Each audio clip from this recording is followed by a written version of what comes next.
স্বাস্থ্য কেন্দ্রে ঢুকে পড়ল সাপ। ধূপগুড়ি ডাউকিমারি ঝাড়ালতা 1 নম্বর প্রাথমিক স্বাস্থ্য কেন্দ্রের পর দুদিন সাপ ঢুকে পড়ার ঘটনায় চাঞ্চল্য।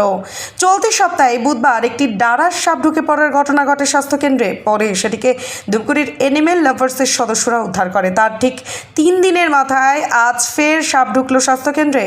জানা গিয়েছে শুক্রবার সকাল 9:45 নাগাদ আয়ুর্বেদিক সেন্টারের ভেতরে একটি সাপ দেখতে পান কর্মীরা। সেই সময় আয়ুর্বেদ সেন্টারে কয়েকজন রোগীও ছিলেন বলে প্রদীপ বর্মন নামে আয়ুর্বেদ সেন্টারের এক স্টাফ জানিয়েছেন।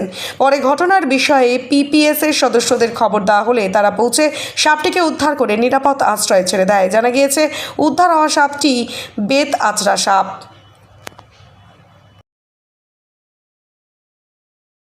আমাদের হসপিটালে মানে আয়ুর্বেদিক সেন্টারে যখন এই দরজাটা খোলার পরে দেখলাম সাপ ঘরের মধ্যে লাফায় বেড়াচ্ছে।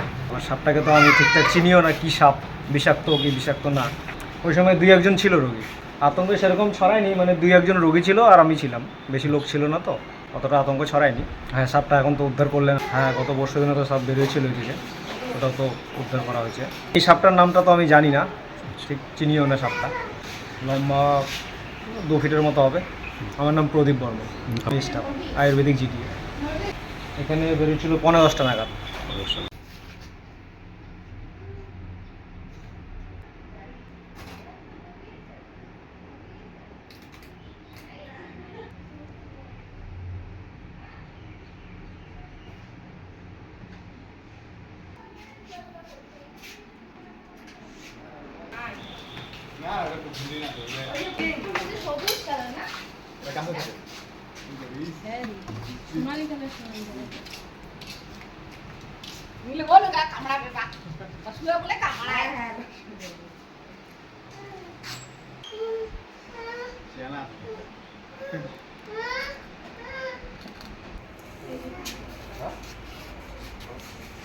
সাপ দেখে যাও।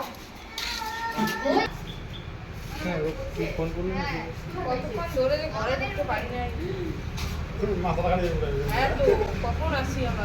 কি যেন কি বলে এটাকে?